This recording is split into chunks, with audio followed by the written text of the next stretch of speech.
Sometimes the cruelest judgments come from those who've never known real hardship.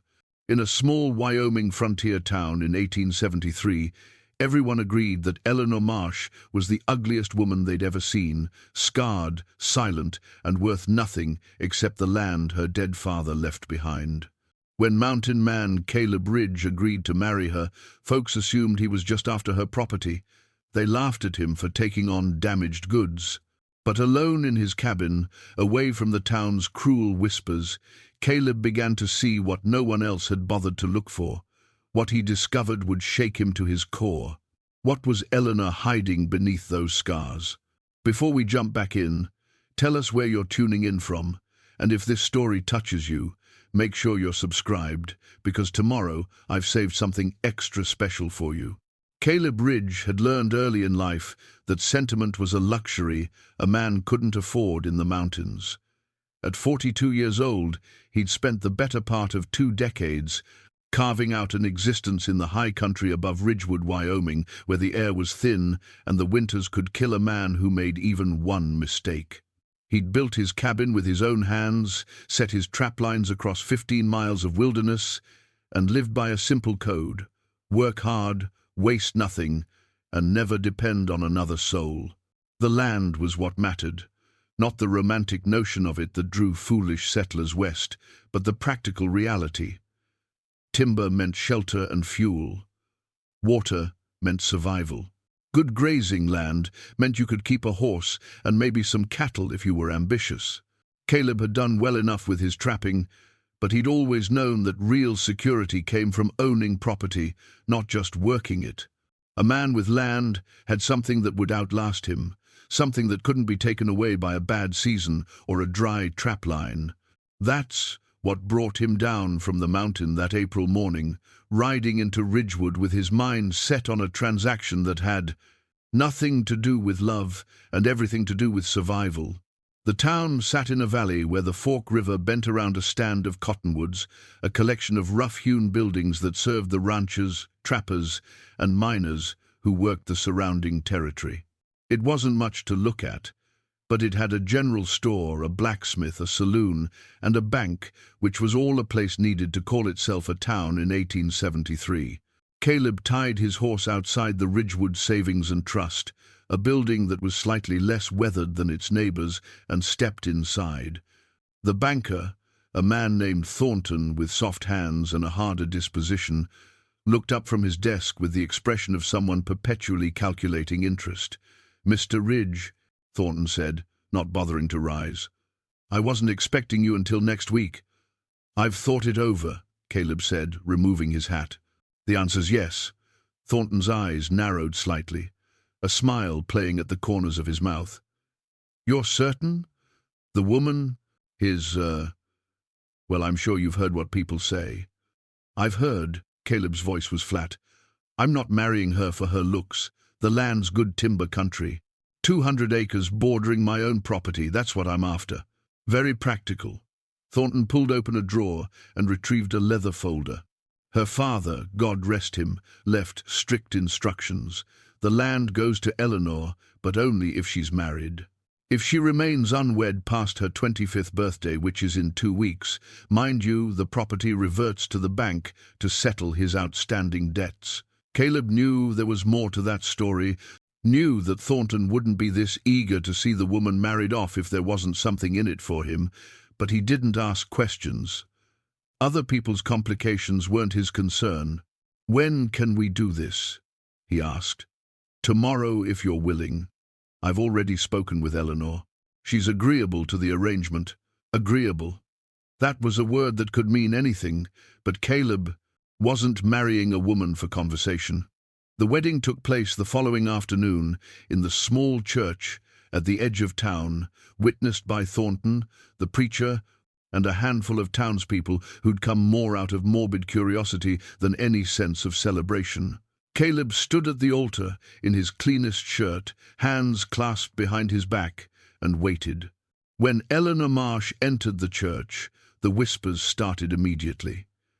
She was a small woman, maybe 5'3", wearing a plain grey dress that hung loose on her thin frame.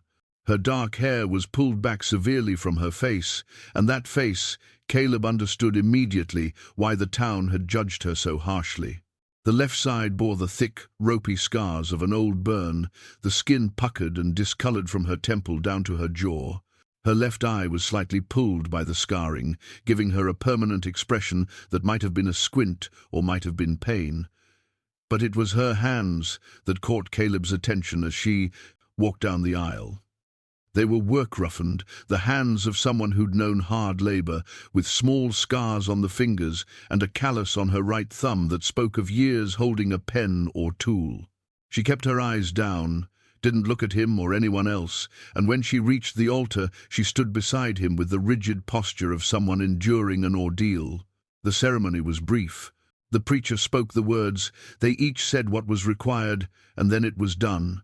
Caleb Ridge was a married man, and Eleanor Marsh was his wife. No one congratulated them. A few women clucked their tongues in what might have been pity or might have been satisfaction at seeing the town's outcast finally dealt with. Thornton handed Caleb the deed to the property with a nod that suggested a successful business transaction, and that was that. "We'll head out now," Caleb said to Eleanor, his first words directly to her. "It's a 3-hour ride to the cabin. Do you have belongings to collect?" "One bag," she said quietly. Her voice was low, almost hoarse, as if she wasn't accustomed to using it. "At the boarding house." They rode out of Ridgewood an hour later, Caleb on his roan gelding and Eleanor on a sway-backed mare that had belonged to her father. She'd changed into riding clothes, men's trousers and a worn jacket, and she sat the horse with competence, her single bag tied behind her saddle. Caleb led the way along the mountain trail, following the path he'd ridden 1,000 times. Behind him, Eleanor said nothing. The only sounds were the horse's hooves on the rocky ground, the call of a hawk overhead, and the whisper of wind through the pine trees. He tried to imagine what she might be thinking. This woman who'd just married a stranger to keep her inheritance, who was leaving the only town she'd probably ever known to live in, isolation with a man who'd made it clear he wanted her land, not her. But Caleb had never been good at imagining other people's thoughts, and they didn't start now. The mountains rose around them as they climbed, the valley falling away below. The air grew cooler, scented with pine and the last traces of winter snow that still clung to the shadowed ravines. This was Caleb's world, the place where he made sense, and for the first time since he'd decided on this marriage, he felt the weight of what he'd done. He'd brought someone into his life, into his carefully maintained solitude, and there was no taking it back now.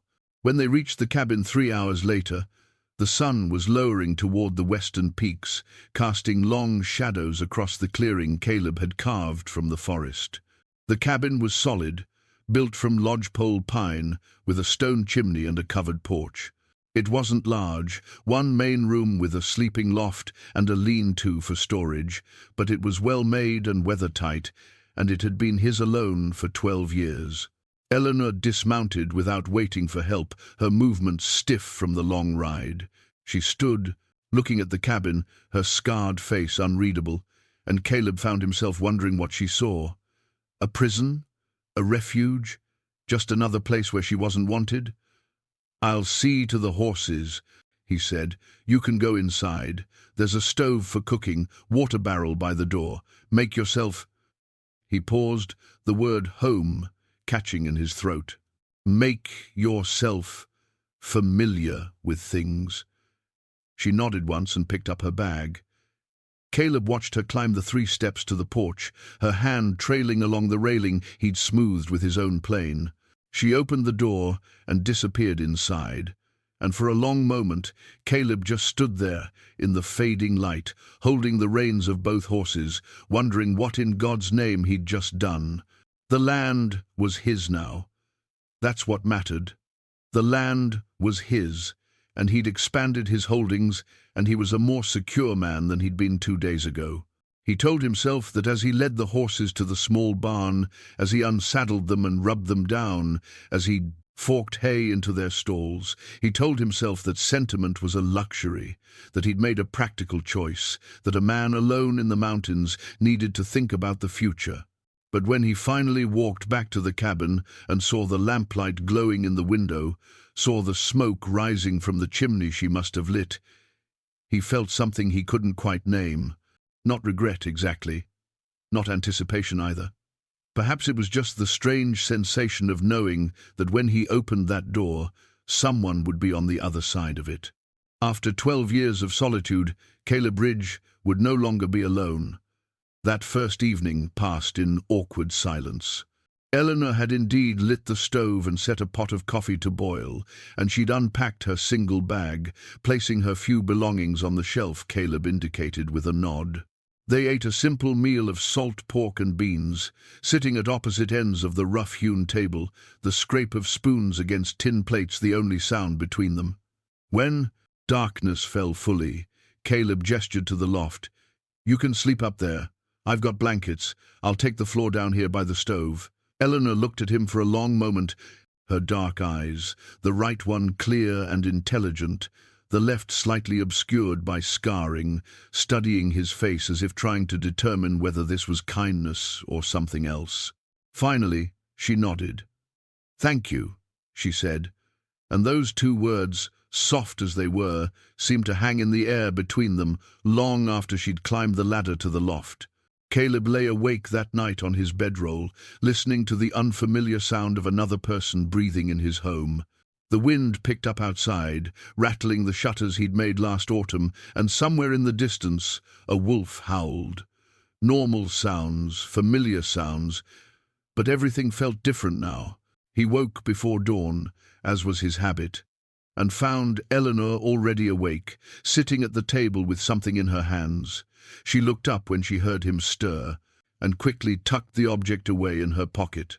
In the grey pre-dawn light, her face was half in shadow, the scarred side hidden, and for just a moment Caleb glimpsed what she might have looked like before whatever had happened to her. "I need to check my trap lines," he said, pulling on his boots. "It'll take me 2 days, maybe 3. There's food in the storeroom, wood stacked on the porch.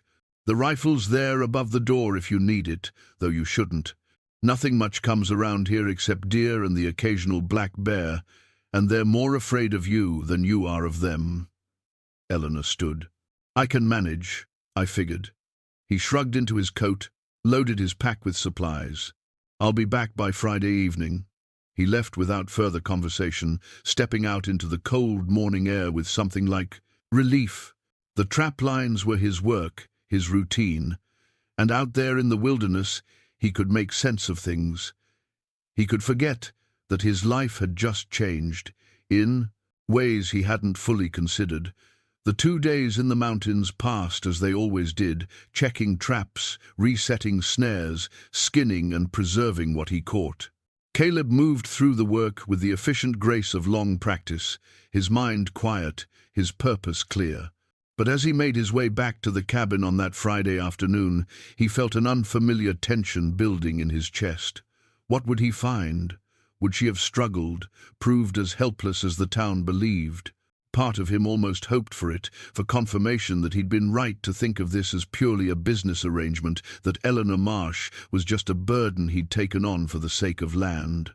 But when the cabin came into view through the trees, Caleb stopped short. The clearing looked different. The wood he'd stacked haphazardly on the porch was now neatly arranged. The shutters he'd been meaning to fix for weeks were repaired and hung straight. There was a small garden plot marked out near the south side of the cabin, the soil already turned, and he could see where she'd cleared the winter debris from around the well. Inside, the change was even more striking. The cabin was spotless. The floor had been swept and scrubbed. His cooking pots hung in orderly fashion from hooks she must have installed, and the whole place had an air of organization it had never possessed under his solitary habitation. There was bread, actual fresh bread, sitting on the table, and the smell of something savory simmering in the pot on the stove. Eleanor was outside when he arrived, drawing water from the well. She'd tied her hair back with a strip of cloth, and she was wearing an old work shirt over her dress. When she saw him, she straightened, and for just a moment he thought he saw something like apprehension cross her face. "You're back," she said. "I am." Caleb dismounted, unslung his pack heavy with pelts. "You've been busy. I don't do well with idle hands." She set the water bucket down. There was work that needed doing. He wanted to ask how she'd managed it all, wanted to point out that men twice her size would have struggled with some of what she'd accomplished, but the words stuck in his throat. Instead, he just nodded and carried his pack to the lean-to where he processed his furs. Over the next few days, they fell into a routine of sorts. Caleb worked his trap lines and handled the heavy outdoor labor, while Eleanor managed the cabin and began planting a proper garden. They spoke when necessary, practical exchanges about supplies needed or work to be done, but maintained a careful distance otherwise. It was on the 5th day after his return that Caleb found the journal. He hadn't meant to pry. Eleanor had gone down to the creek to wash clothes, and he'd been looking for the whetstone to sharpen his skinning knife. He'd seen Eleanor use it the day before, and he thought she might have left it on the shelf where she kept her things. The journal was small, bound in worn leather, and it fell open when he picked it up, looking for the stone beneath it. He should have closed it immediately, should have put it back and walked away. But his eyes caught on the words written there in a careful, educated hand, and he found himself reading before he could think better of it. The 15th of March, 1873. Father died today. Doc Miller says it was his heart, but I know better. I've seen the fear in his eyes these past weeks, the way he checked the locks twice each night, the way he startled at footsteps. A man doesn't die of a fearful heart, but what his fear knows might kill him that can do the job sure enough. Thornton came by this afternoon, all false sympathy and calculating eyes. He knows I know. That's what makes this dangerous. Father wanted to expose him, wanted to show the whole town what kind of man holds their money in trust. But exposure is a luxury afforded to those who have power, and we had only truth, which is worth less than nothing when spoken by the powerless. Now I have 2 weeks to marry or lose everything Father built. Thornton has arranged it neatly. There's only one man desperate enough for land to take damaged goods, and so I'll marry Caleb Ridge and pray that what they don't know won't hurt them, but it might save me. Caleb's hands were shaking. He flipped back through earlier pages, seeing entries that detailed daily life, observations about the town, and then further back passages that made his chest tighten. "They called me ugly again today." Mrs. Henderson's exact words, "That ugly Marsh girl, scarred inside and out. As if they can see inside me, as if they know the first thing about what I carry." I wanted to tell her that I can read Greek, that I know Euclid's proofs by heart, that my father taught me property law, and I could argue circles around her husband, the attorney. But ugly women aren't supposed to be clever. Ugly women are supposed to be grateful for any attention, any kindness, any crumb of human dignity. I'm not grateful. I'm angry. And anger, at least, is mine to keep. The sound of footsteps on the porch made Caleb look up sharply.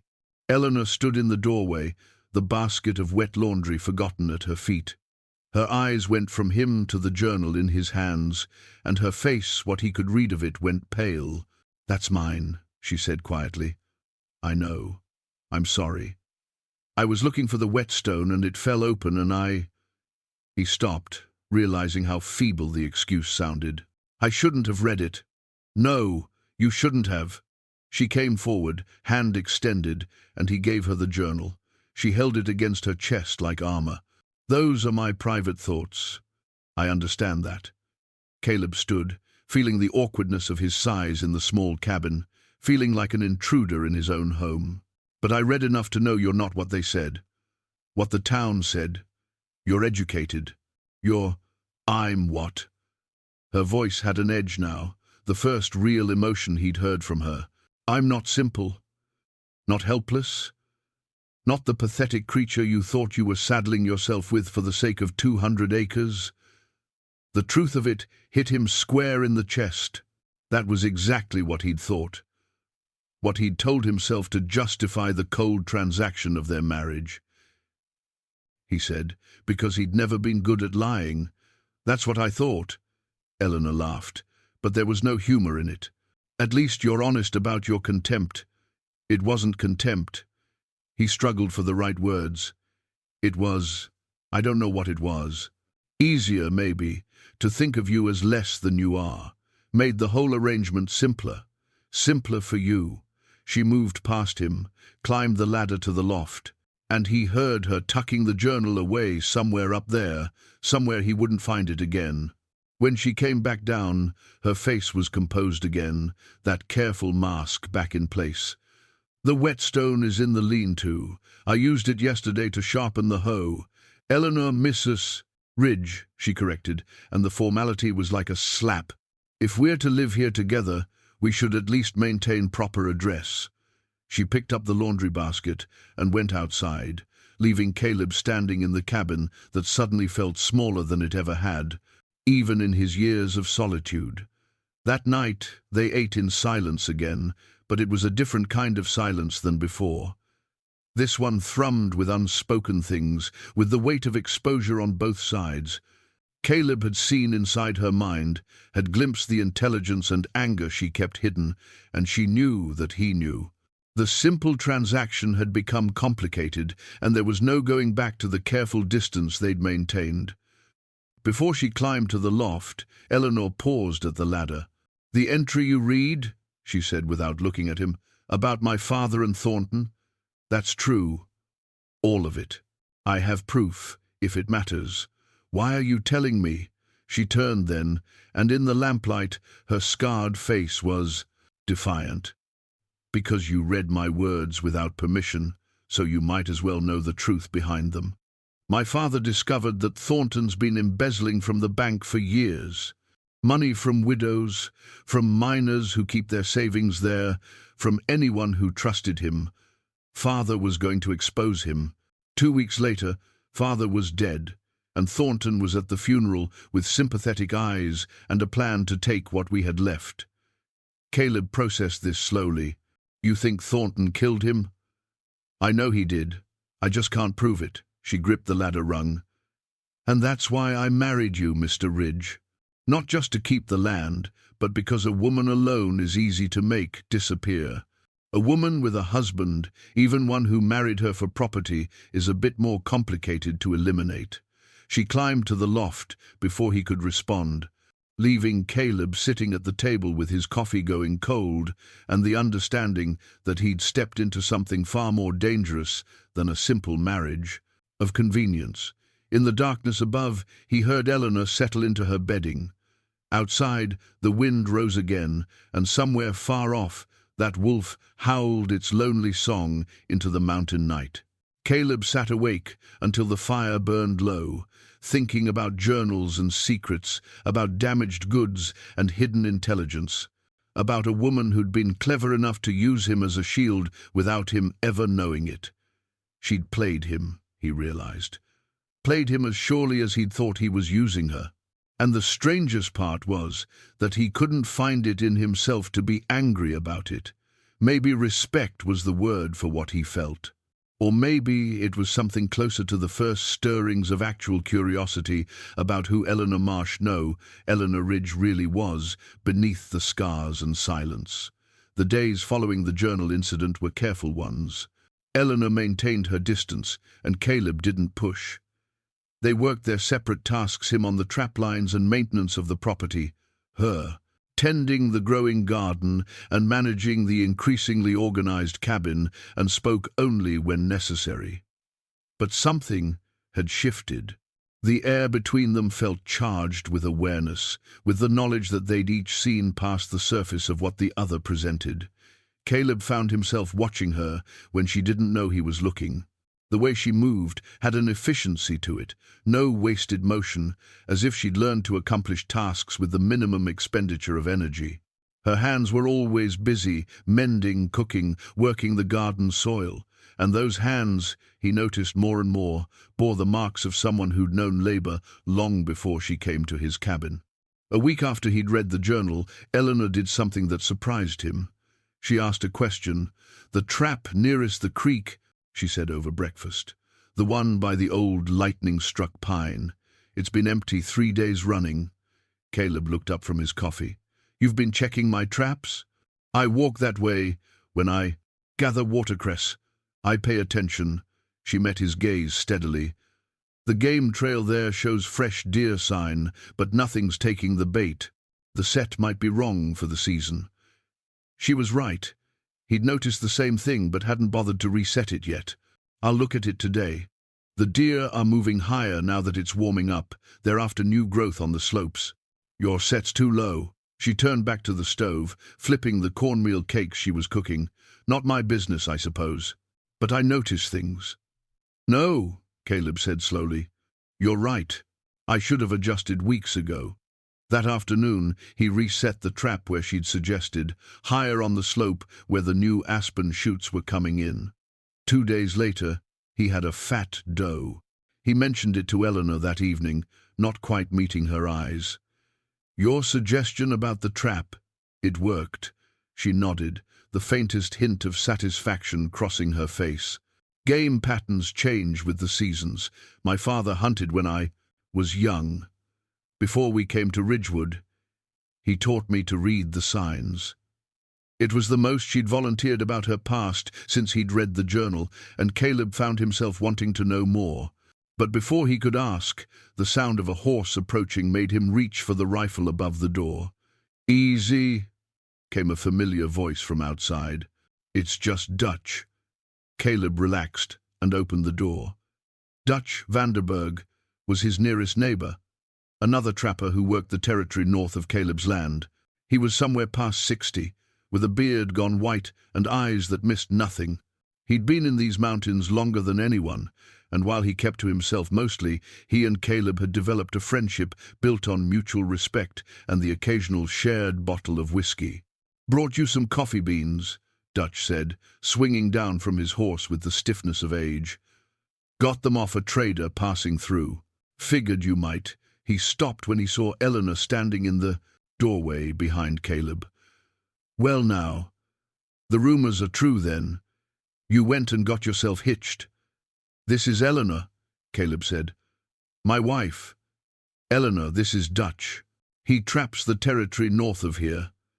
Dutch removed his hat, and Caleb saw something pass over the old man's face, a flicker of surprise, maybe at the scars, but then something else, something that looked almost like approval. Ma'am, Dutch said with a small bow. Pleased to make your acquaintance. Mr. Vanderberg, Eleanor replied, her voice steady. Would you like some coffee? I've just made a pot. I surely would. Dutch tied his horse and followed them inside. His eyes took in the transformed cabin, the organization, the cleanliness, the touches that spoke of a woman's presence. You've made the place right comfortable, Mrs. Ridge. Caleb here never had much talent for homemaking. There was work that needed doing, Eleanor said simply, pouring coffee into 3 tin cups. They sat at the table, and Dutch regaled them with stories from his recent travels to the territorial capital, news of the growing railroad, rumors of gold strikes further west. Caleb watched Eleanor listen, watched the way her attention focused completely on Dutch's words, the way she asked intelligent questions about trade routes and supply lines. Dutch noticed too. When Eleanor excused herself to check on something in the garden, the old man leaned back in his chair and studied Caleb with those sharp eyes. She's not what I expected, Dutch said quietly. What did you expect? Based on what I heard in town. Someone broken, I suppose. Someone grateful to be taken in. Dutch shook his head. But that woman out there is stronger than half the men I know. And smarter than most of them, I'd wager. She is.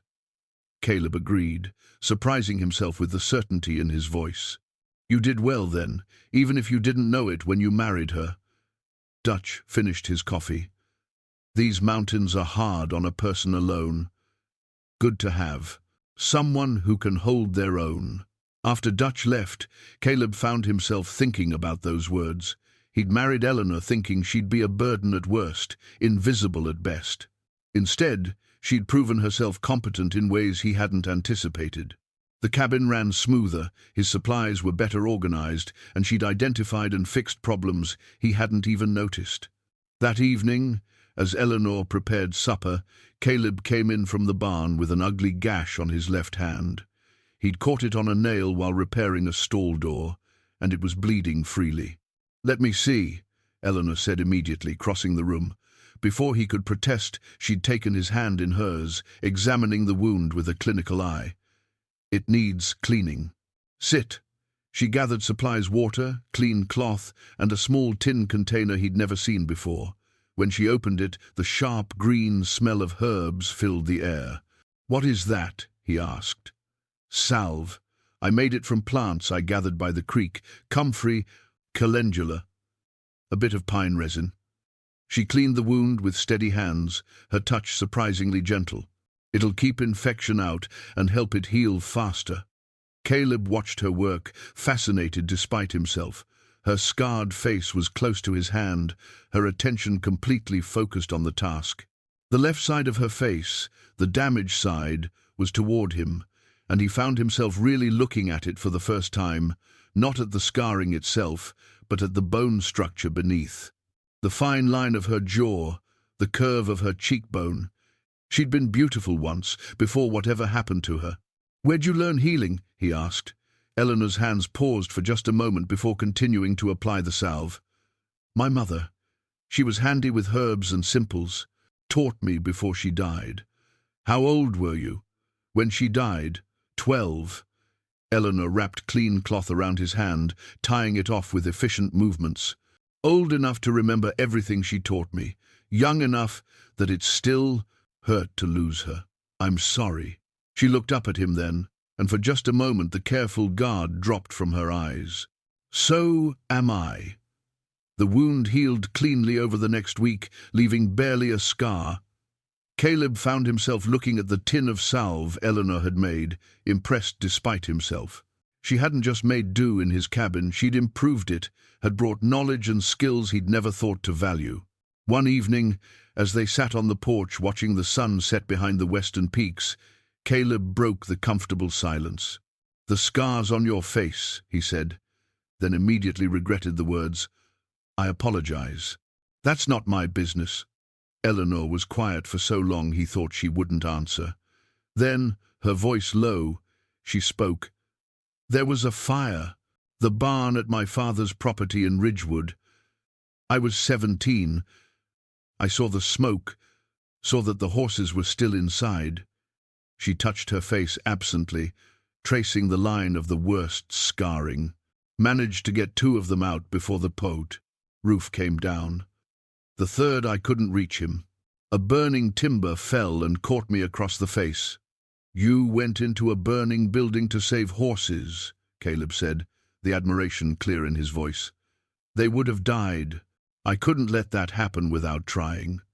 She looked at him, and in the fading light he could see the determination that had driven that 17-year-old girl into the flames. "The town said it was my fault, the fire. Said I'd been careless with a lantern. It wasn't true, but the truth didn't matter. After that, I was the scarred, ugly Marsh girl who'd nearly burned down the livery. That's cruel. People are." She stood, brushing off her skirt. "But cruelty teaches you who to trust. And it's a short list."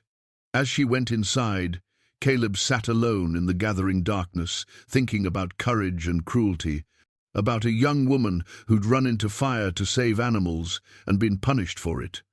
The town had judged her by her scars, had decided she was worthless, because she no longer fit their idea of what a woman should look like.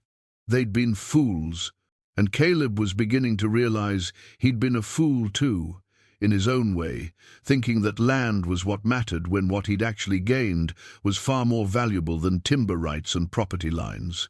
Inside the cabin, Eleanor was lighting the lamps, her shadow moving across the walls. Caleb watched through the window, seeing not the scars or the damaged goods the town had described, but a woman who'd survived fire and cruelty and had somehow kept her strength intact. He didn't love her. Not yet, maybe not ever.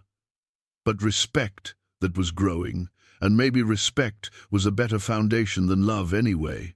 Maybe respect was what lasted when sentiment faded, what held when everything else fell apart. Caleb didn't know. He'd never let anyone close enough to find out. Winter's approach changed the rhythm of their days. The first serious snow came in mid-October, a heavy fall that blanketed the mountains and trapped them in the cabin for 3 days. Caleb had weathered countless storms alone, had found a kind of peace in the enforced isolation. But sharing that small space with another person was different, and he braced himself for tension, for the friction of two people forced into proximity. Instead, something unexpected happened. They talked. It started simply enough. Eleanor was mending one of his shirts by the fire while he cleaned and oiled his traps. The wind howled outside, rattling the shutters, and the storm showed no signs of letting up. "Tell me about the winters here," Eleanor said, breaking the comfortable silence. "This is my first. How bad does it get?" Caleb looked up from his work. "Bad enough. We'll be snowed in for days at a time once the deep cold sets in, sometimes weeks. A man has to be prepared." "A man and a woman now," she corrected gently. "Right." He set down the trap he'd been working on. "We've got supplies enough for 5 months if we're careful. More if we ration. Game gets scarce once the heavy snows come, but I've got trap lines set that still produce. And there's always the root cellar." They fell into a discussion of practical matters: food stores, fuel for the stove, backup plans if something went wrong. But then Eleanor asked about his first winter alone in the cabin, and Caleb found himself telling her about that brutal season 12 years ago, when he'd been 30 and newly determined to make a life in the mountains. "I nearly died," he admitted. "Caught my leg in a trapline that snapped, broke the bone clean through. Managed to drag myself back here, but I couldn't walk for 2 months. If not for Dutch checking on me that first week, bringing me supplies, I wouldn't have made it. That must have been frightening." "It was clarifying," Caleb said. "Made me understand that these mountains don't care about your plans or your determination. They'll kill you if you're not careful, and sometimes even if you are." Eleanor's needle paused in her mending. "Is that why you stayed? Because it's dangerous?" The question caught him off guard. No one had ever asked him that before. Maybe partly. Or maybe it's because out here, things make sense. You work, you survive, you get careless. You don't. There's a cleanness to it. "A cleanness," Eleanor repeated, as if testing the word. "I suppose I understand that." In town, nothing was clean. Everything was complicated with other people's judgments and expectations. "You don't miss it at all." "The town," she looked at him steadily. "Would you miss a place that treated you like you were less than human?" "No," Caleb said. "I suppose I wouldn't." The second day of the storm, Eleanor noticed the locket around her neck when she was washing her face at the basin. Caleb had seen it before, a small silver oval on a delicate chain, but had never asked about it. "That was my mother's," Eleanor said, catching his glance. She touched it absently. The thing I have left of her besides memories. You don't have to explain." "I know." But she opened it anyway, showing him the tiny portrait inside. A woman's face, delicate and fine-boned, looked out from the small frame. She was beautiful. Everyone said so. I looked just like her before. She gestured to her scarred face. Caleb studied the portrait, then looked at Eleanor.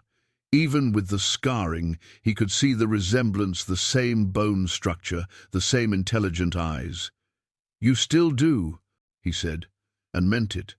Eleanor snapped the locket shut, but not before he saw something flicker across her face. Disbelief, maybe, or the faint stirring of hope that someone might see past the damage. That evening, trapped inside by the storm's fury, they sat by the fire, and Eleanor did something she'd never done before. She laughed. It happened when Caleb was telling her about one of his early trapping mishaps, when he'd set a snare for rabbit and caught a skunk instead. The way he described the aftermath, the stench, his desperate attempts to wash it off in a freezing creek. Dutch's refusal to let him in the cabin for a week struck her as funny, and the laugh bubbled up before she could stop it. The sound transformed her face. For just a moment, the careful guard dropped away, and Caleb saw joy there, genuine and unguarded. It struck him with unexpected force. He'd never heard her laugh before, hadn't realized until that moment that he'd been waiting to hear it. "I'm sorry," Eleanor said, trying to compose herself. "That's terrible." "It was terrible," Caleb agreed, grinning despite himself. "Worst week of my life. But Dutch still brings it up whenever he wants to humble me." The laughter faded, but something of its warmth remained. They sat in the firelight, the storm raging outside, and for the first time since she'd arrived, Caleb felt like they were truly sharing the space, rather than just occupying it separately. "Can I ask you something?" Eleanor said, after a while. "You can ask. I may not answer. Why did you come to the mountains? You said things make sense here, but what were you running from?" Caleb considered lying or deflecting or simply refusing to answer. But the storm, the firelight, the unexpected comfort of her presence, all of it conspired to loosen his tongue. "A war," he said finally. "I was a soldier for a while. Union Army, saw things I'd rather forget. Did things I can't forget. When it was over, I tried to go back to regular life, but nothing fit anymore. The noise of cities, the crowd of people, all of it felt wrong. So I came here, where it's quiet, where the only life I'm responsible for is my own." Eleanor nodded slowly. "Sometimes isolation is protection." "It is, but it's lonely too." Caleb looked at her, saw the understanding in her eyes. She knew about isolation as protection, about the walls people built to survive. "Yes," he said, "it's lonely too." Later that night, as Eleanor climbed the ladder to the loft, she paused halfway up. "Thank you," she said. "For what?" "For talking to me like I'm a person." "Not many people do." She disappeared into the loft before he could respond, leaving Caleb alone with the fire and the storm and the slow, creeping realization that something had changed between them. The careful distance they'd maintained was eroding, worn away by proximity and unexpected moments of connection. He told himself it was just the storm, just the forced intimacy of being trapped together. But as he lay down on his bedroll, listening to her settle into sleep above him, Caleb knew it was more than that. For 12 years, he'd been alone by choice, had convinced himself it was better that way. But Eleanor had come into his life, into his home, and she was changing things in ways he hadn't anticipated. Small ways, at first a laugh, a conversation, the warmth of another person's presence in the cold mountain night. He didn't know what to do with these changes, didn't have a map for this territory. All he knew was that when the storm finally broke and the sun came out, revealing a world transformed by snow, he found himself disappointed that the enforced intimacy was over. And that realization, more than anything else, told him just how much his carefully maintained solitude had already been compromised. Spring came slowly to the high country, arriving in fits and starts, a warm day followed by a late snow, then sunshine that coaxed the first green shoots from the frozen ground. By April, the cabin was no longer a fortress against the cold, but a launching point for the season's work. Caleb checked his trap lines, repaired winter damage, and began planning which timber stands to harvest. Eleanor worked the expanding garden and tended to the chickens she'd somehow convinced him to acquire from a traveling trader. They'd fallen into an easy partnership, the careful distance of winter replaced by something approaching companionship, not friendship. Exactly, both of them had been alone too long for that to come easily, but a mutual respect that made the shared work feel natural rather than forced. That's why the stranger's arrival felt like such a violation. Caleb was checking the fence line on the eastern border of the property, the section that adjoined Eleanor's inherited land, when he saw the man.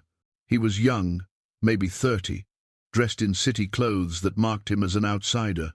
He carried a leather satchel and had the officious manner of someone who believed his business was important. "You, Caleb Ridge?" the man called out. Caleb straightened from his work, measuring the stranger with a glance. "I am. Who's asking?" "Name's Garrett.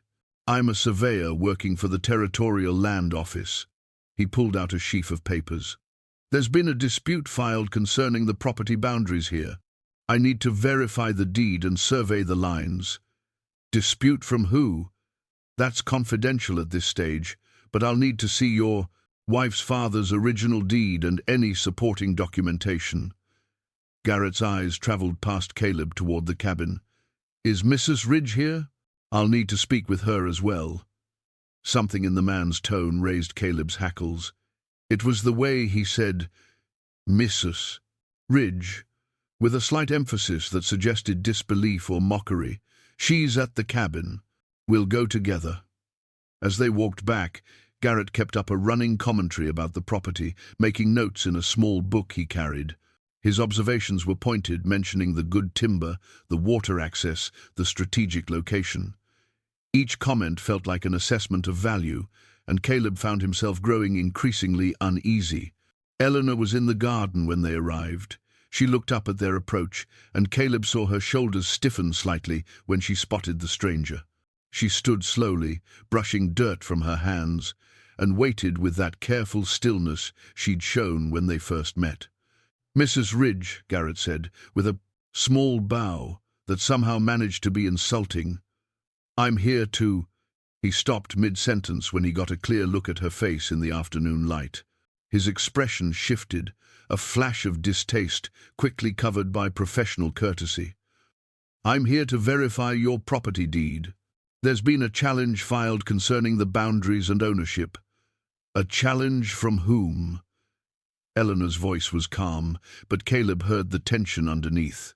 "I'm not at liberty to say at this time, but if you could provide the original deed and any other relevant documents, I can begin the survey work." Eleanor wiped her hands on her apron. "I'll need to see your credentials first, and a copy of the filed challenge. You don't get to walk onto someone's property making demands without proper documentation." Garrett's eyebrows rose. "That's quite a legalistic response for a—" He caught himself, but the implication hung in the air. "For a woman. For someone who looked like her. For a property owner," he finished lamely. "My father was an attorney," Eleanor said, her tone sharp enough to cut. "He taught me well. Your credentials, Mr. Garrett." The surveyor's face reddened, but he pulled out official-looking papers from his satchel. Eleanor took them, read them carefully, then nodded. "These appear to be in order. Wait here while I get the deed." She went into the cabin, and Garrett turned to Caleb with a knowing look. "Quite a woman you've got there.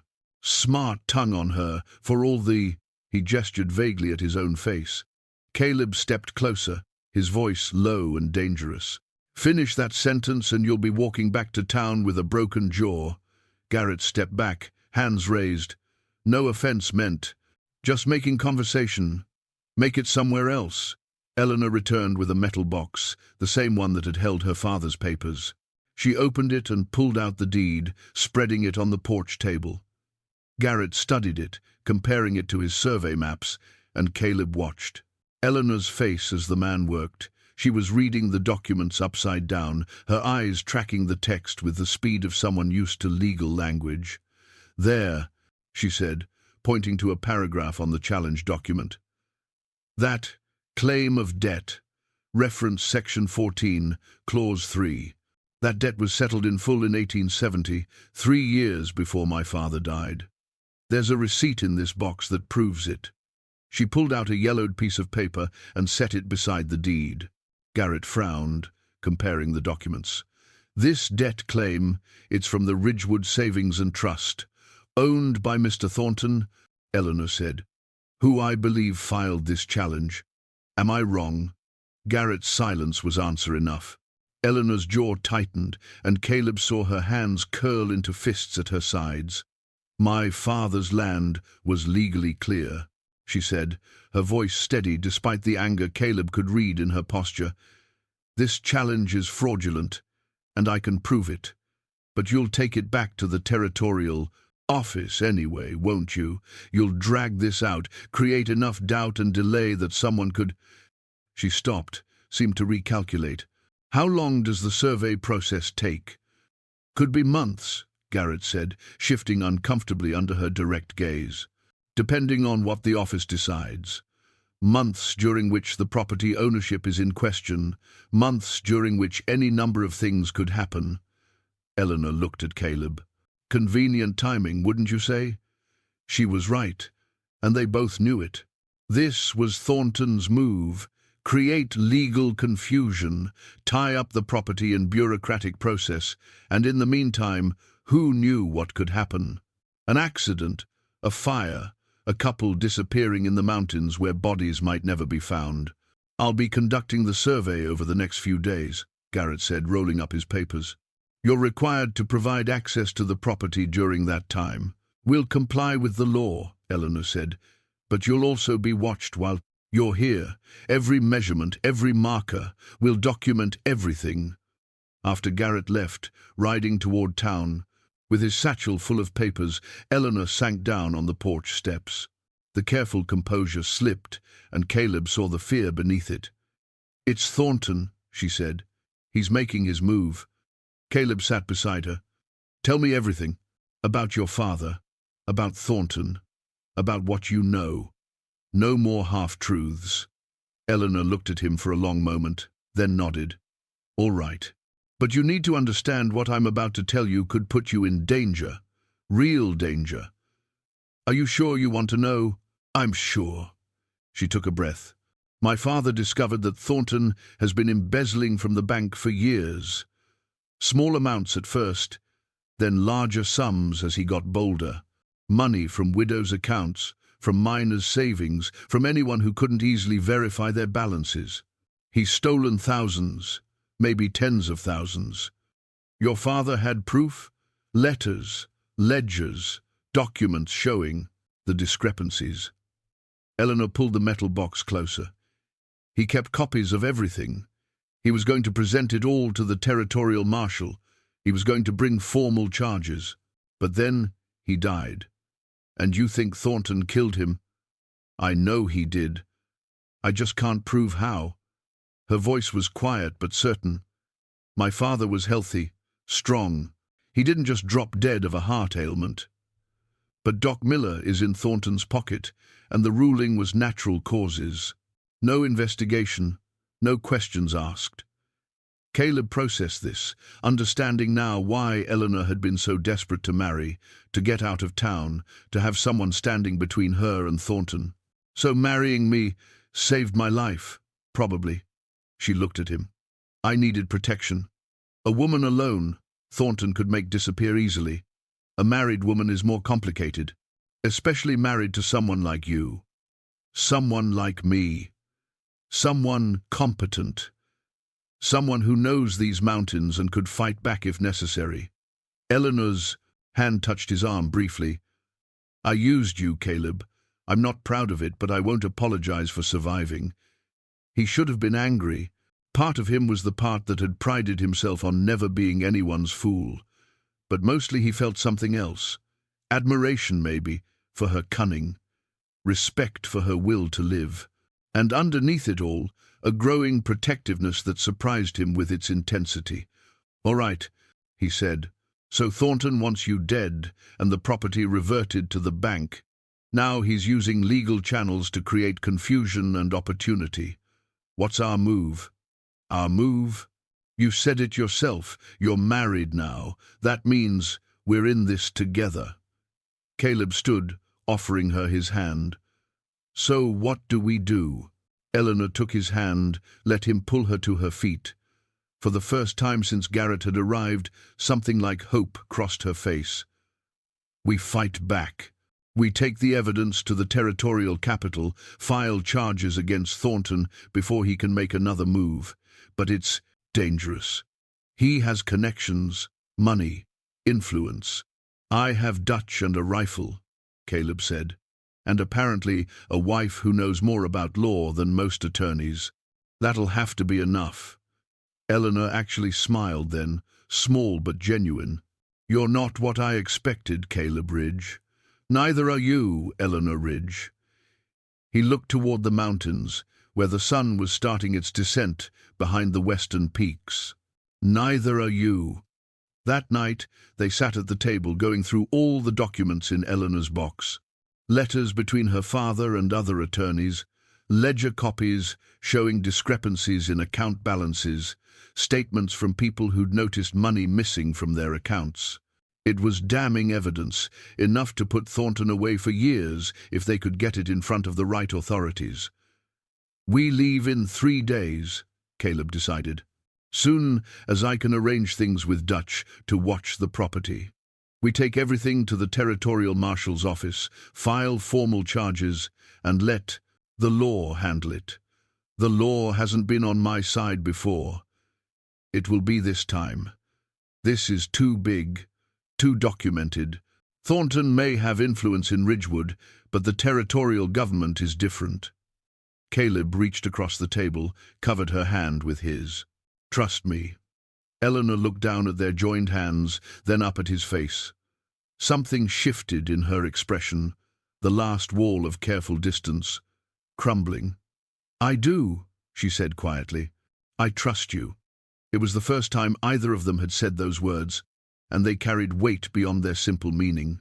Trust was what had been missing, what they'd both been too scarred and cautious to offer. But here, now, with danger closing in and the stakes higher than land or property or survival, they'd found it. Caleb didn't let go of her hand, and Eleanor didn't pull away. They sat like that in the lamplight, two people who'd married as strangers finding something unexpected between them. Not love, not yet, but the foundation for it. Trust, respect, partnership, the things that might matter more in the end than passion or romance. Outside, the mountain night settled in, and somewhere in Ridgewood, Thornton was planning his next move. But for the first time since this all began, Eleanor and Caleb weren't facing it alone. They had each other, and that changed everything.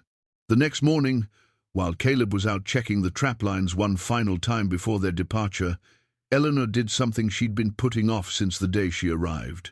She went to the loose floorboard beneath her bed in the loft, the one she'd discovered her second week in the cabin, and retrieved the box she'd hidden there. It was smaller than the one that held her father's papers, made of plain wood with a simple latch. Inside were the things she'd kept secret, the pieces of her past she hadn't trusted Caleb to know. Not because she didn't think he'd understand, but because some truths were so dangerous that sharing them meant sharing the risk. But if they were going to the territorial capital, if they were going to stand before authorities and tell their story, Caleb needed to know everything. No more secrets, no more carefully maintained walls. She brought the box downstairs and set it on the table, then sat and waited for him to return. When Caleb came through the door an hour later, he saw her sitting there with the box and stopped. "What's that?" "Something I should have shown you before now." Eleanor gestured to the chair across from her. "Sit, please." He sat, his eyes on the box, and Eleanor took a steadying breath before opening it. Inside were letters, dozens of them, tied with string. Beneath the letters was a small leather journal, different from the one Caleb had found before. And at the very bottom, wrapped in cloth, was a folded piece of paper that looked official. "These are letters between my father and a man named Edmund Carstairs," Eleanor began. Carstairs was a federal investigator, looking into bank fraud across the territories. My father contacted him 2 months before he died, gave him preliminary information about Thornton's embezzlement. Caleb picked up one of the letters, scanned it quickly. "Did this Carstairs investigate?" "He was planning to. But my father died before they could meet in person. And then Carstairs wrote to say he'd been reassigned to another case, something about railroad fraud in Utah territory. He never followed up on Thornton." Eleanor's voice was steady, but Caleb could hear the frustration beneath it. "I wrote to him 3 times after my father died. He never responded." "You think Thornton got to him?" "I think Thornton has more reach than we realized. Enough to derail a federal investigation, enough to make problems disappear." She pulled out the journal.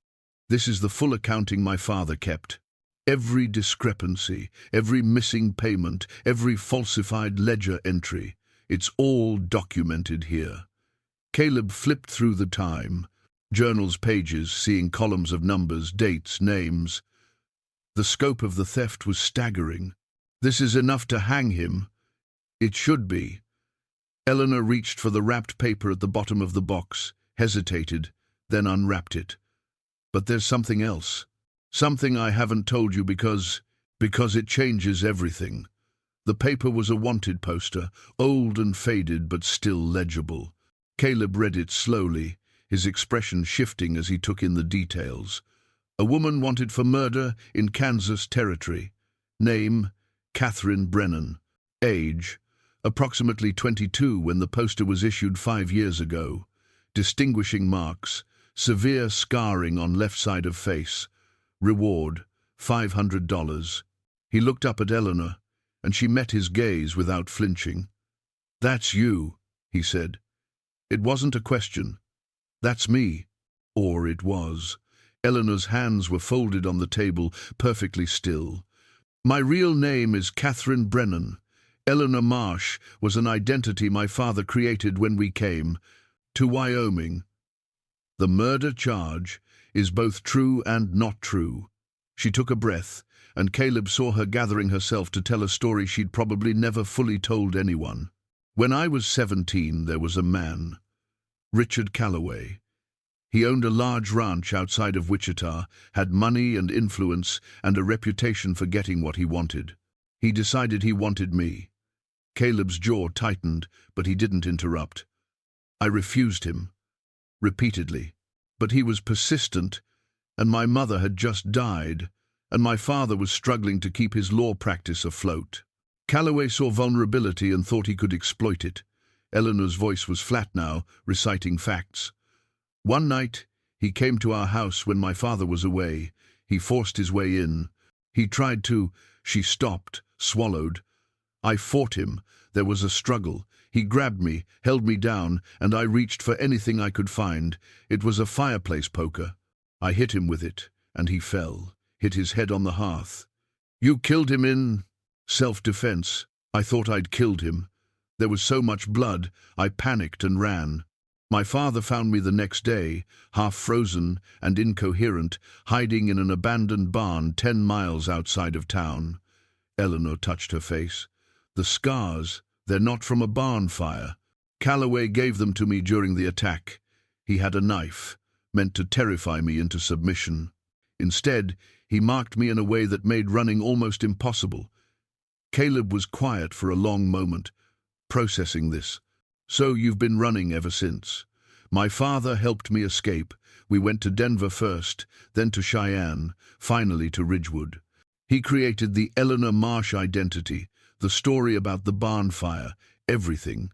We thought we'd gotten far enough away, thought the scars would make me unrecognizable. And for 5 years, it worked. But now I'm married to you, and we're about to make a lot of noise accusing a powerful man of serious crimes. Someone's going to look closely at me, at my past, at my identity. And if they do," she gestured to the wanted poster, "that's still out there, still active. The reward's still posted." Caleb picked up the poster again, studied the description, the drawing that bore only a passing resemblance to Eleanor. "Anyone could recognize you from this.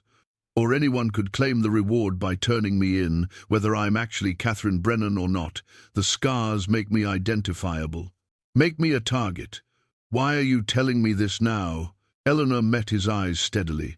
"Because if we go to the territorial capital, if we make accusations against Thornton, he'll use this against me.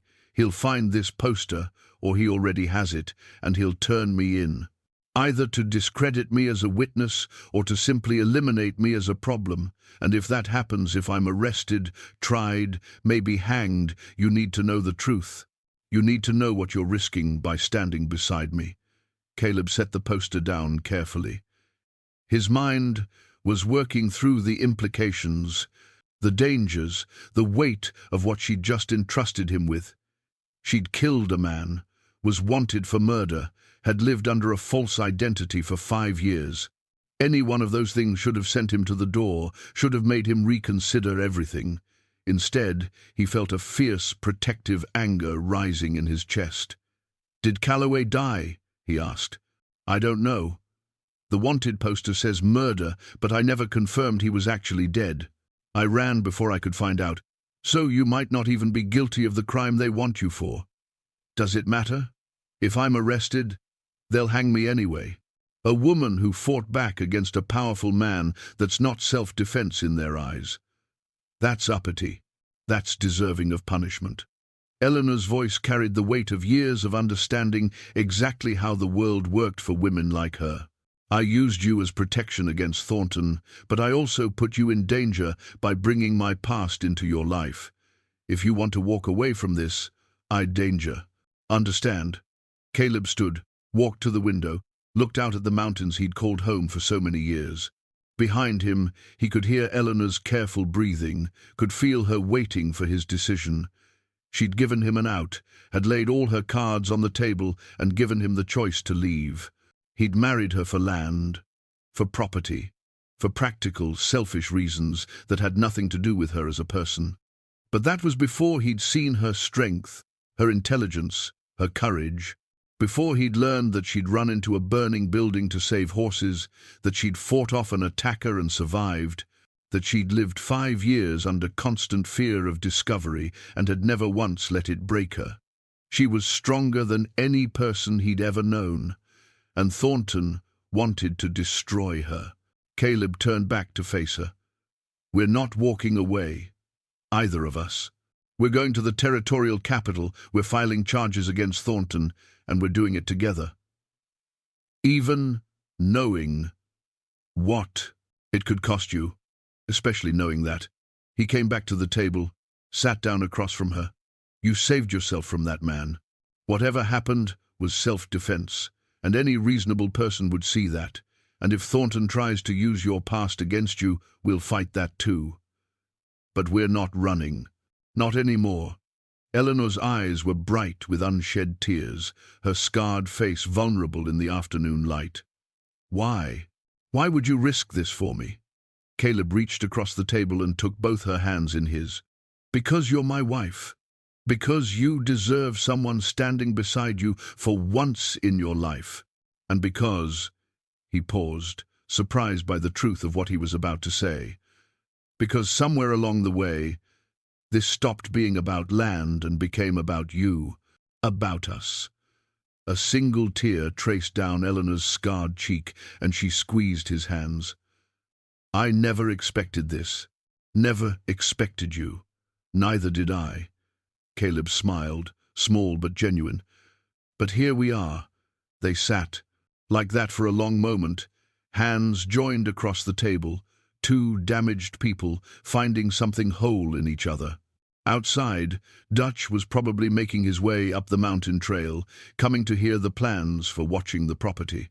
Tomorrow, they'd begin the journey to the territorial capital, carrying evidence that could bring down a powerful man and secrets that could destroy them both. But for now, in this moment, they had something they'd both lost faith in ever finding. They had each other, and they had the truth, and they had a fighting chance. Sometimes that was enough.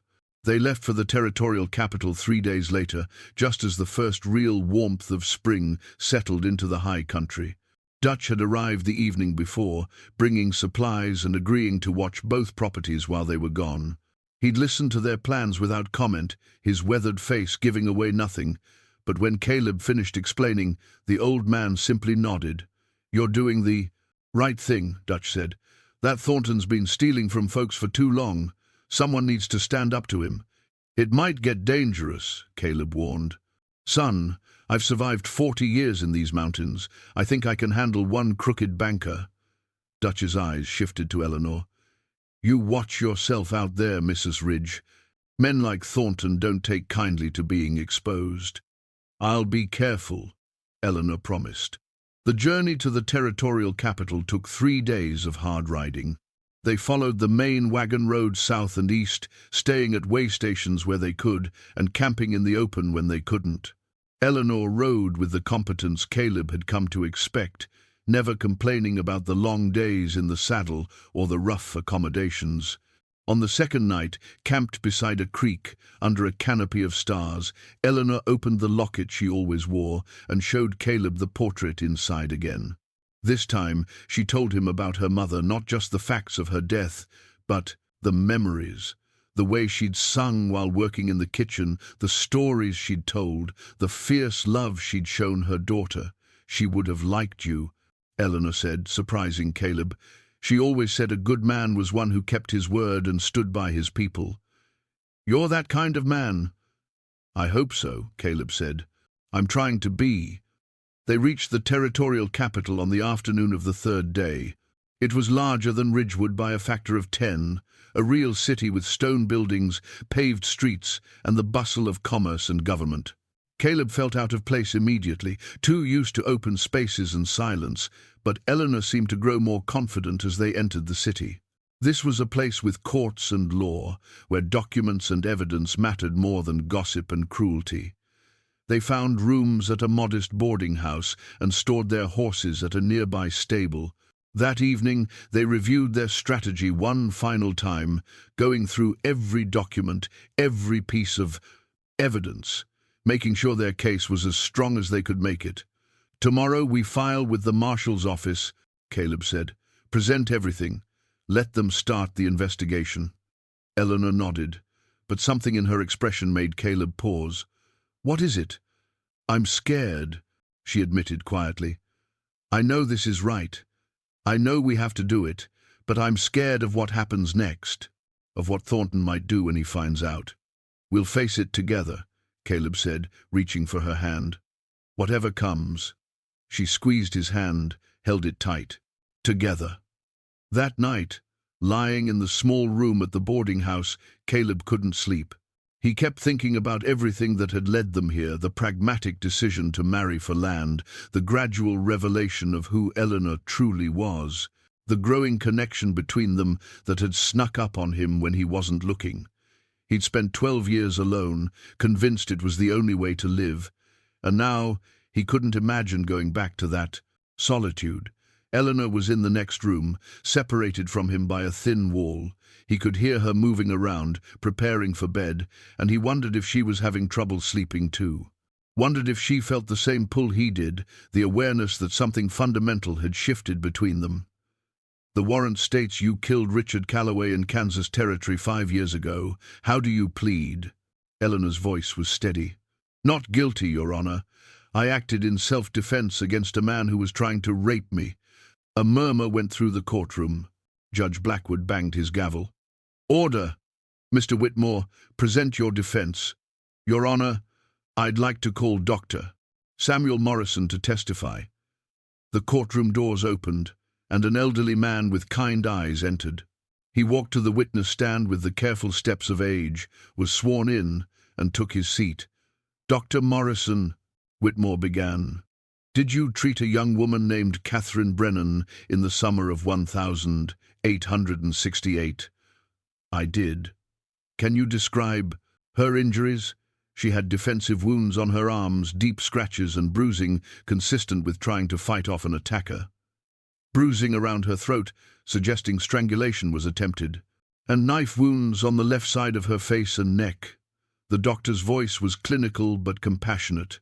"The wounds were deep and deliberate. They weren't accidental. Someone had held her down and cut her. In your medical opinion, were these injuries consistent with attempted rape?" "Absolutely. I've seen similar injuries in other assault cases. The pattern was unmistakable." "Did you recommend reporting this to the authorities?" "I did. Strongly. But her father said it would only make things worse. That Calloway was too powerful, too connected, that they'd never get justice and would only put Catherine in more danger by accusing him." Whitmore turned to the judge. "Your Honor, Richard Calloway was a wealthy rancher with political connections. He had a documented history of violence toward women. I have statements from 3 other women who were assaulted by him but were too afraid to press charges. Catherine Brennan, at 17 years old, fought back when he tried to rape her. In the struggle, he fell and hit his head. She fled because she knew no one would believe her over him. She knew the scars he'd given her would be used to make her seem like a monster rather than a victim. The judge studied Eleanor for a long moment. "Mrs. Ridge, did you believe you'd killed Richard Calloway?" "Yes, Your Honor. There was so much blood, I thought he was dead. I was terrified." "And did you, in fact, kill him?" Eleanor blinked. I don't know. I never confirmed." Whitmore stepped forward. "Your Honor, I took the liberty of sending a telegram to Kansas Territory to verify the status of Richard Calloway. I received a response yesterday." He handed a telegram to the judge. "Richard Calloway is alive. He recovered from his head injury and is currently serving a sentence for assault on a different woman, an assault that occurred 2 years after the incident with my client." The courtroom erupted. Caleb felt his heart leap. She hadn't killed him. All these years of running, of fear, of living under a false identity, and the man was alive. Judge Blackwood read the telegram, then looked up sharply. "So there was no murder at all?" "No, Your Honor. At worst, this was assault in self-defense. But since Calloway survived, and my client had every reason to believe she was defending her life, there's no crime here at all." "What about the wanted poster?" Thornton's lawyer demanded. "She's still a fugitive from justice. The poster was issued based on initial reports that Calloway had died," Whitmore explained. "Those reports were premature. And given that Calloway is now a convicted felon himself, and given the documented evidence of his assault on my client, I move that all charges against Mrs. Ridge be dismissed." Judge Blackwood was quiet for a long moment, reviewing the documents before him. The courtroom held its collective breath. Finally, he looked up.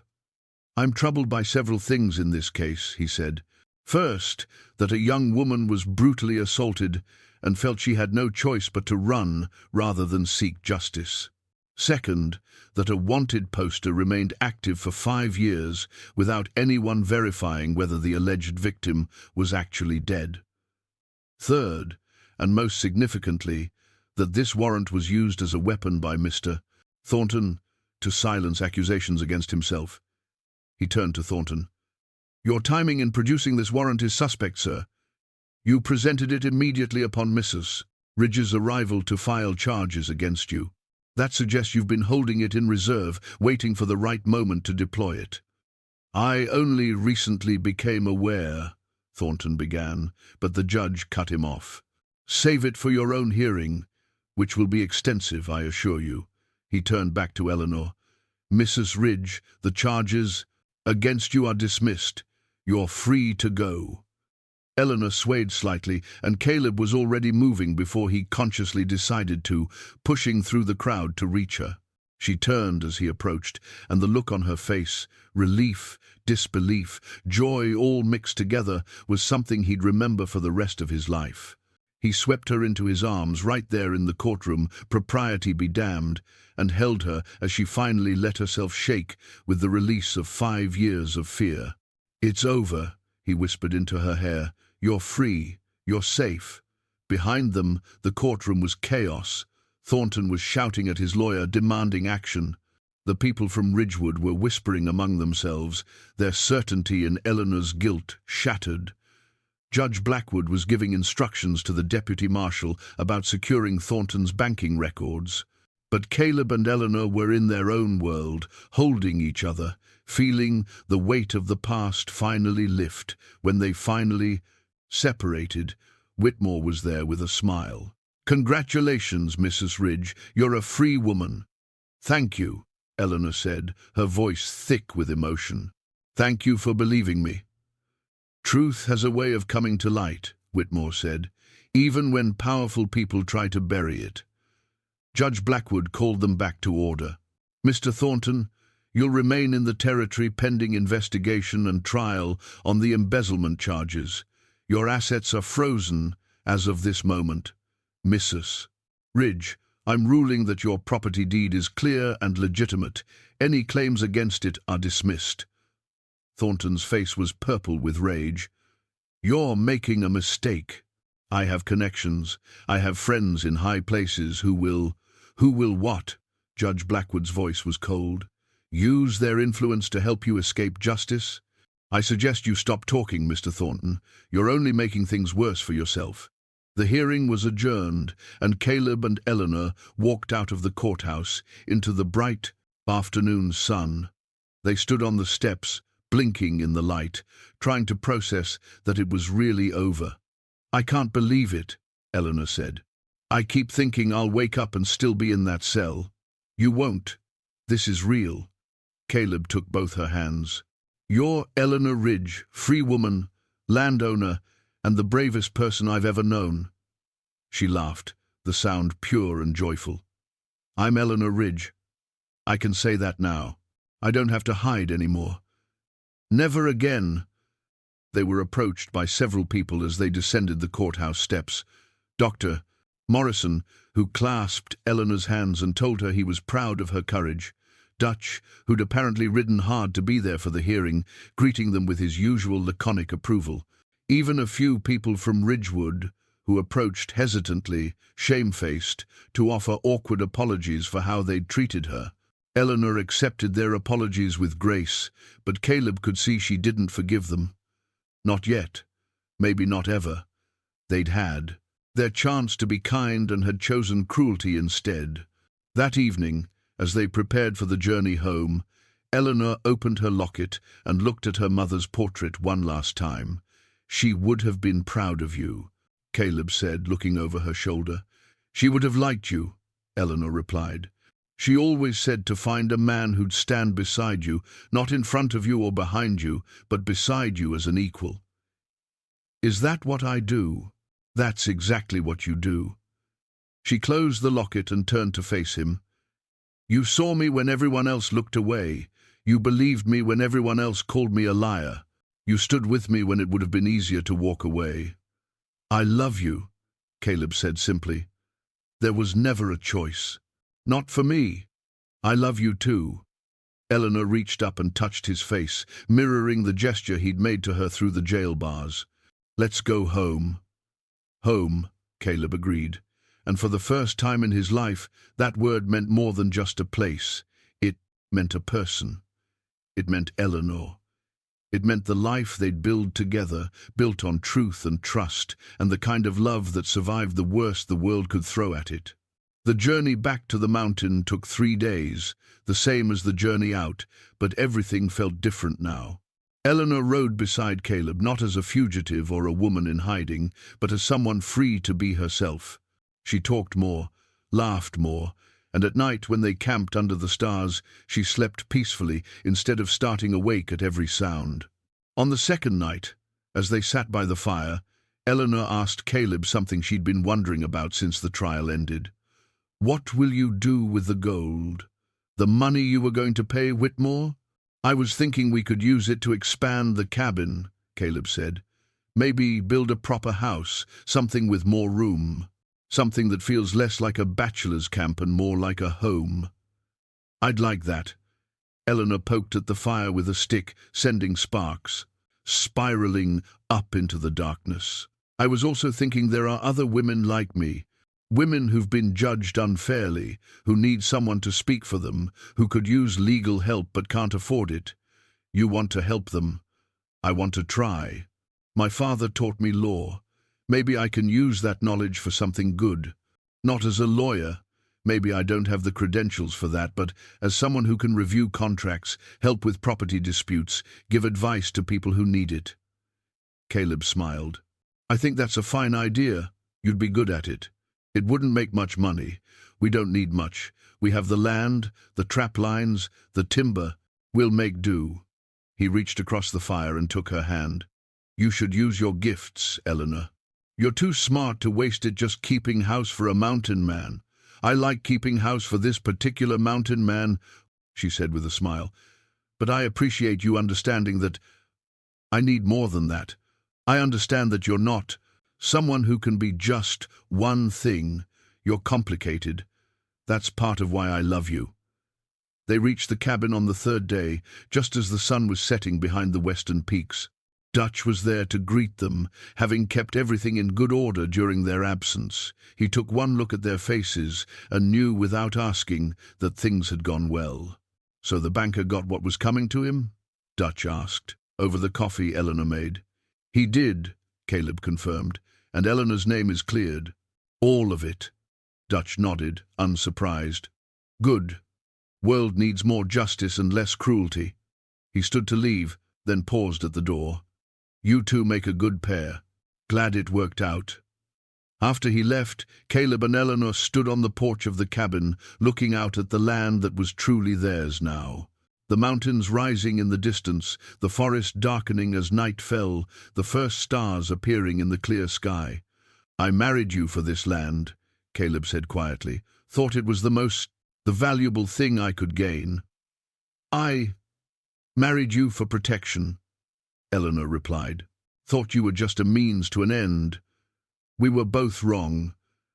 "We were both right," Eleanor corrected. "We got what we thought we wanted, but we also got something we didn't know we needed." Caleb pulled a small box from his pocket, something he'd commissioned from a jeweler in the territorial capital while Eleanor was in her cell. Inside was a simple gold band, polished to a soft shine. "We were already married," he said, "but that was a transaction, a business arrangement. This," he held up the ring, "this is a promise, a real one, that I choose you every day, that I'll stand beside you no matter what comes, that what we have is real and true and worth everything." Eleanor's eyes filled with tears, but they were the good kind this time, the kind that came from joy instead of pain. "Ask me properly." Caleb knelt on the porch of his cabin, the wooden boards he'd laid with his own hands, and looked up at the woman who'd changed everything about his life. "Eleanor Ridge, will you marry me? For real, this time. Not for land or protection or any practical reason, but because I love you and can't imagine my life without you in it." "Yes," she said, laughing and crying at the same time. "Yes, I'll marry you. Again. For real this time." He slipped the ring on her finger, and she pulled him to his feet, and they kissed there on the porch as the last light faded from the sky. It was a promise and a beginning, the start of the life they'd earned through fire and fear, and the courage to keep standing when everything tried to knock them down. They held a simple ceremony 2 weeks later, with Dutch as witness and the preacher from Ridgewood who'd performed their first wedding, a man who apologized profusely for his part in the town's cruelty to Eleanor. This time, there were no judgmental whispers, no cruel comments. Just two people speaking vows they meant with everything they had. "I promise to see you," Caleb said. "Not the scars. Not the past, not what others think you should be. Just you, exactly as you are." "I promise to trust you," Eleanor replied. "To let you stand beside me, to believe that I deserve your love, and to give you mine freely and without fear." They exchanged simple vows, but the words carried weight beyond their simplicity. They'd both learned that love wasn't about grand gestures or passionate declarations. It was about showing up, about standing firm, about choosing each other when it would be easier to walk away. Summer turned to fall, and they began building the addition to the cabin. A larger kitchen, a proper bedroom, a small study where Eleanor could work on legal documents for the people who began to seek her out. Word spread about the woman who'd stood up to a corrupt banker and won, and people came, mostly women, but some men too, seeking help with contracts, property disputes, unfair dealings. Eleanor helped them all, never charging more than they could afford, sometimes charging nothing at all. She said it was her way of fighting back against the cruelty she'd endured, of making sure others didn't have to suffer alone the way she had. Caleb watched her work with pride, saw her confidence grow as she used the skills her father had taught her. She was remarkable, his wife, brilliant and brave and beautiful in ways that had nothing to do with her scarred face and everything to do with the strength of her spirit. On their first real anniversary, Caleb found Eleanor standing by the window of their new study, looking out at the mountains. The afternoon light caught her face, illuminating both the scarred and unscarred sides, and he was struck again by how much he loved her. "What are you thinking?" he asked, coming up behind her and wrapping his arms around her waist. "I'm thinking about how far we've come," she said, leaning back against him. "A year ago, I was desperate and alone. Now I'm free and loved and home. It's more than I ever dared to hope for. You deserved it all along. Maybe. But I don't think I could have accepted it before. I had to learn that I was worth more than what people said about me. You taught me that. You taught yourself. I just had the privilege of watching." They stood like that for a long while, watching the play of light on the mountains, feeling the solid warmth of each other's presence. They'd both been alone for so long, both convinced that solitude was safer than connection. But they'd found something better than safety. They'd found each other. Outside, the mountain wind whispered through the pines. The land stretched out before them, wild and beautiful, and theirs. And inside the cabin that had once been Caleb's solitary refuge, there was warmth and laughter and love. Sometimes the cruelest judgments come from those who've never known real hardship. Eleanor had known hardship, had survived it, had been marked by it in ways that would never fully fade. But those marks were part of her story now, part of the journey that had led her to this moment, to this man, to this life. And standing in the home they'd built together, in the safety of love, freely given and gratefully received, Eleanor finally understood what her mother had always told her, that the right person would see past the scars to the strength beneath. That true partnership meant standing beside each other as equals. That love, real love, was worth fighting for. Caleb had been that person. Was that person still, every day, in every choice he made to honor her, respect her, love her completely. And she, in turn, had learned to let herself be loved, to trust that she deserved happiness, to believe that her story didn't end with fire and fear, but with hope and home and a future she'd build with her own hands. The cabin door closed behind them as they moved deeper into the warmth of their home, leaving the judgment of the outside world behind. They'd faced the worst together and survived. Whatever came next, they'd face that too, side by side, choosing each other again and again. That was the real revelation Eleanor had brought to Caleb's cabin, not a secret about property or past crimes, but the truth that two people could find each other in the hardest places and build something beautiful from the broken pieces of their separate lives. And that was worth more than all the land in the territory.